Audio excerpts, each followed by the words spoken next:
하나님 말씀은 누가복음 7장 36절부터 50절까지의 말씀입니다. 누가복음 7장 36절부터 50절까지의 말씀을 저와 여러분이 한 절씩 교독하여 읽겠습니다. 한 바리새인이 예수께 자기와 함께 잡수시기를 청하니 이에 바리새인의 집에 들어가 앉으셨을 때에 그 동네에 죄를 지은 한 여자가 있어 예수께서 바리새인의 집에 앉아 계심을 알고 향유 담은 옥합을 가지고 와서 예수의 뒤로 그 발 곁에 서서 울며 눈물로 그 발을 적시고 자기 머리털로 닦고 그 발에 입 맞추고 향유를 부으니 예수를 청한 바리새인이 그것을 보고 마음에 이르되 이 사람이 만일 선지자라면 자기를 만지는 이 여자가 누구며 어떠한 자 곧 죄인인 줄을 알았으리라 하거늘. 예수께서 대답하여 이르시되 시몬아 내가 네게 이를 말이 있다 하시니 그가 이르되 선생님 말씀하소서. 이르시되 빚 주는 사람에게 빚진 자가 둘이 있어 하나는 500 데나리온을 졌고 하나는 50 데나리온을 졌는데 갚을 것이 없으므로 둘 다 탕감하여 주었으니 둘 중에 누가 그를 더 사랑하겠느냐.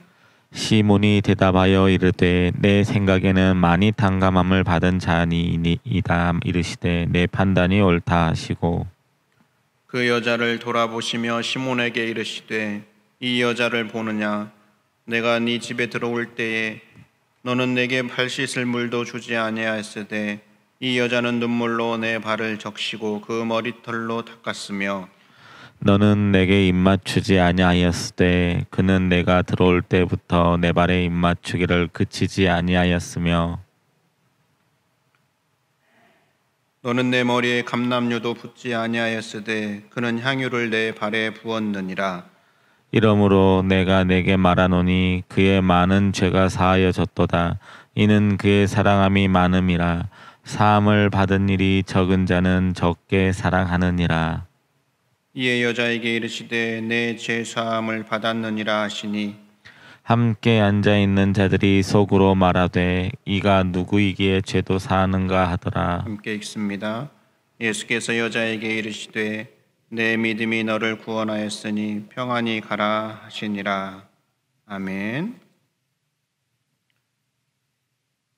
우리말에 발 없는 말이 천리를 간다라는 말이 있습니다.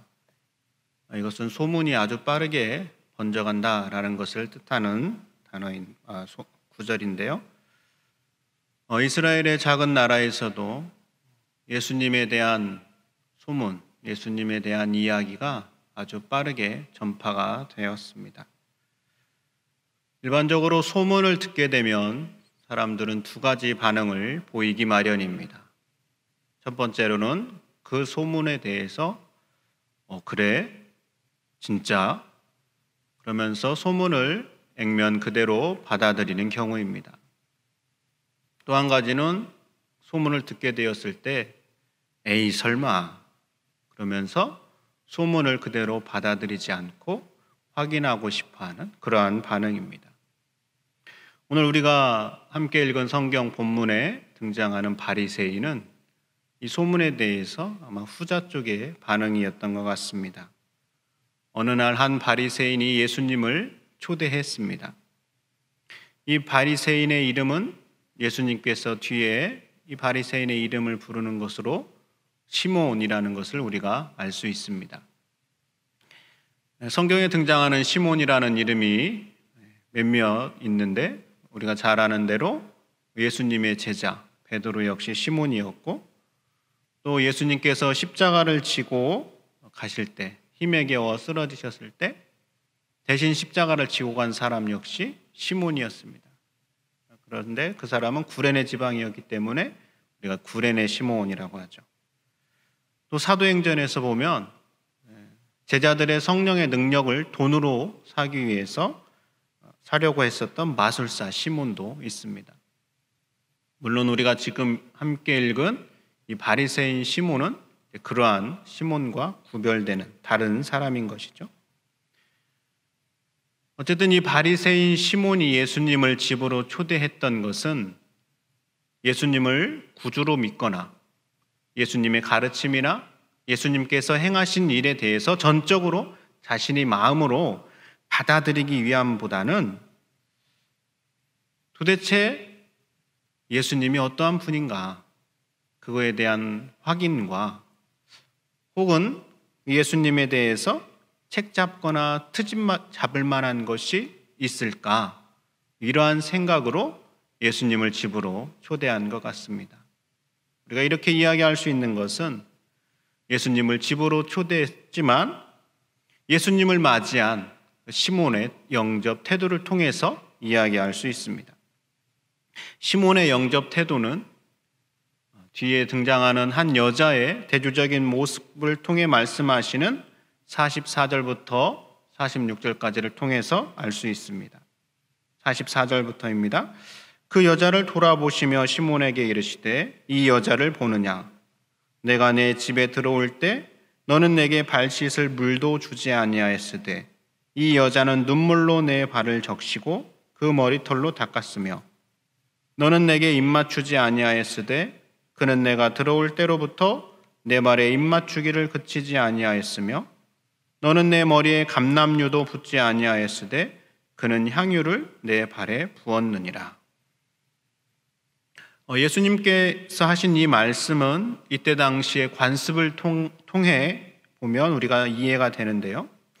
예수님 당시에 이스라엘은 모래가 많은 지방이었기 때문에 우리가 손님이 오게 되면 그 손님의 발에 묻은 먼지를 털어버릴 수 있도록 발 씻을 물을 이렇게 내놓는 것이 관례였다라고 합니다. 그래서 창세기에 보면 아브라함도 손님이 왔을 때 이제 발 씻을 물을 준비하는 것을 우리가 볼 수 있죠. 또한 손님이 오게 되면 그 손님을 내가 환대한다, 손님을 맞이한다라는 표시로 이제 입 맞추고 머리에 기름을 붓는 이제 그러한 행위를 했다라고 하는 것이죠. 그런데 이 바리새인은 예수님을 초대하고도 이때 당시에 관습에 따른 행동을 하나도 하고 있지 않은 것이죠. 바리새인 시몬이 이렇게 자신이 예수님을 초대하고도 한 가지도 이러한 행동들을 하지 않았다라는 것은 예수님에 대한 공경이나 당시 소문대로 그에 대한 존경이나 존중이 없었다라는 것을 우리에게 보여줍니다.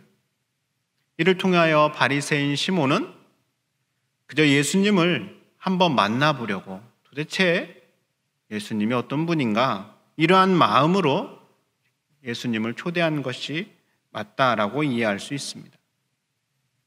그런데 이 식사 자리에 초대받지 못한 한 사람이 등장합니다.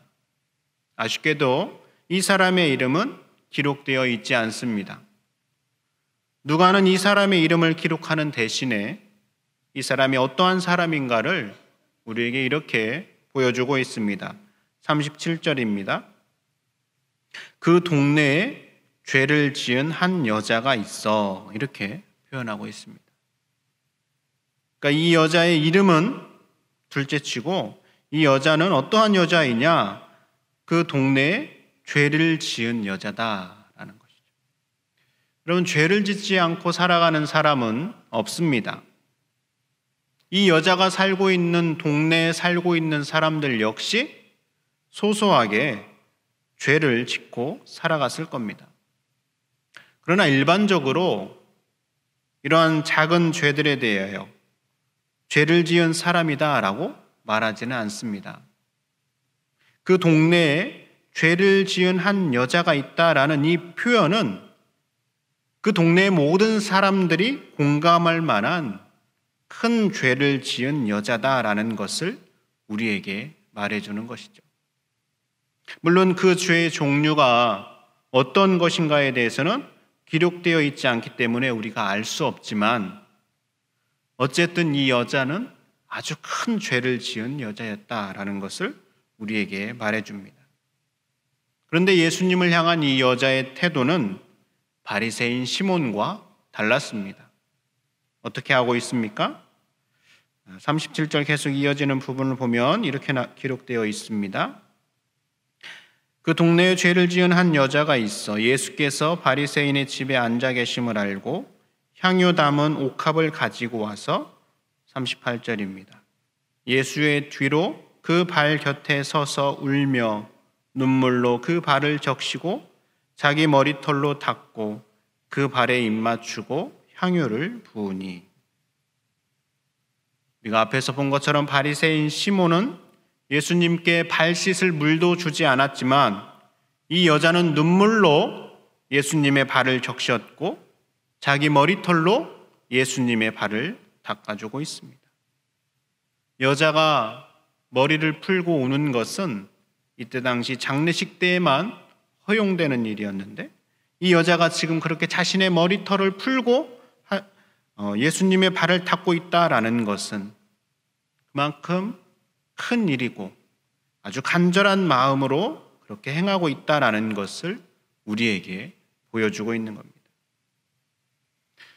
여기에서 우리가 생각할 점은 이 여자가 동네 사람들이 자신에 대한 시선을 몰랐을까라는 것이죠.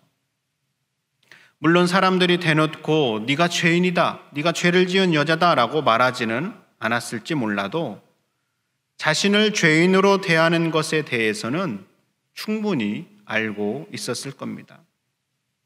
그럼에도 불구하고 이 여자는 초대받지 않은 자리에 나아가 주변 사람들의 시선은 전혀 아랑곳하지 않고 자신이 마음먹은 바를 행하고 있습니다. 물론 여기에는 자신이 소중하게 여기는 향유 담은 옥합을 깨트리는 것도 해당됩니다.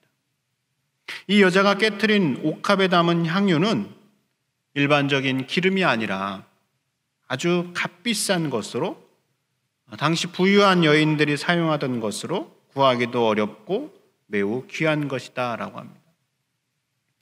또한 이 향유는 한번 개봉하면 그 자리에서 모두 소모해야 하는 것이어서 아주 특별한 일이 아니면 향유를 깨트리거나 개봉하지 않았다라고 하는 것이죠. 여러분, 지금 동일한 예수님을 두고 바리새인 시몬과 이름 없는 여자의 이 예수님을 대하는 차이를 만드는 것은 무엇일까요?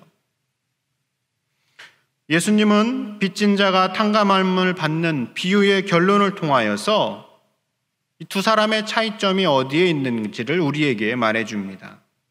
본문 47절입니다. 이러므로 내가 네게 말하노니 그의 많은 죄가 사하여졌도다. 이는 그의 사랑함이 많음이라. 사함을 받은 일이 적은 자는 적게 사랑하느니라. 바리새인 시몬과 이름 없는 여자가 예수님을 향한 태도의 차이를 만드는 것은 바로 사랑에 있었습니다. 바리새인 시몬은 예수님을 사랑하지 않았고 이름도 없이 죄를 지은 여자는 예수님을 사랑하고 있었던 것이죠. 예수님을 향한 이 사랑이 너무나도 커서 이 여자는 자신의 소중한 것을 아낌없이 드려도 아깝지 않은 마음으로 예수님께 모두 사용하고 있습니다. 그러나 바리새인 시몬은 예수님을 사랑하지 않고 있기 때문에 발 씻을 물도 주지 않고 아무것도 행하지 않고 있었던 겁니다. 바리새인 시몬과 죄를 지은 여자의 모습을 보면서 저는 이렇게 질문을 해봅니다. 예수님을 향한 여러분의 태도는 어느 쪽에 있습니까? 적어도 우리는 바리새인 시몬처럼 예수님을 테스트하거나 예수님이 어떤 분인가 확인하는 식으로 바라보지 않기 때문에 바리새인 시몬 쪽은 아니다라고 말할 수 있습니다. 그렇다면 스스로에게 이렇게 물어보아야 합니다. 과연 나는 이 여자처럼 나의 가장 귀한 것을 드리고도 아까워하지 않을 만큼 예수님을 사랑하고 있는가?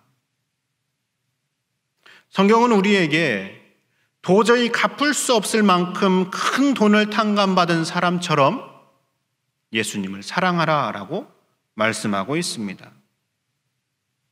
그런데 혹시 50데나리온을 탕감받은 사람처럼 예수님을 사랑하고 있지는 않습니까?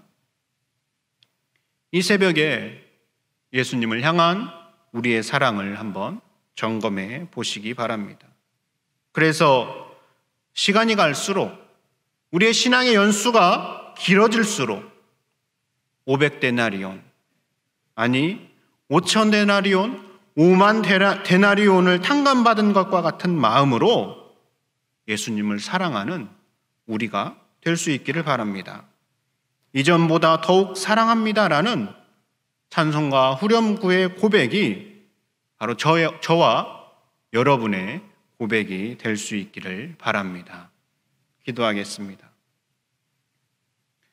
하나님 아버지, 우리가 순전함으로 하나님을 사랑하기를 원합니다. 시간이 갈수록 하나님을 향한 우리의 사랑이 깊어지고 넓어지고 풍성해질 수 있기를 원합니다. 어제보다 오늘, 오늘보다 내일 하나님을 더욱 사랑할 수 있도록 우리에게 은혜를 내려 주시옵소서. 예수님 이름으로 기도드립니다. 아멘. 하늘에 계신 우리 아버지, 아버지의 이름을 거룩하게 하시며 아버지의 나라가 오게 하시며 아버지의 뜻이 하늘에서와 같이 땅에서도 이루어지게 하소서. 오늘 우리에게 일용할 양식을 주시고 우리가 우리에게 잘못한 사람을 용서하여 준 것 같이 우리의 죄를 용서하여 주시고 우리를 시험에 빠지지 않게 하시고 악에서 구하소서. 나라와 권능과 영광이 영원히 아버지의 것입니다. 아멘.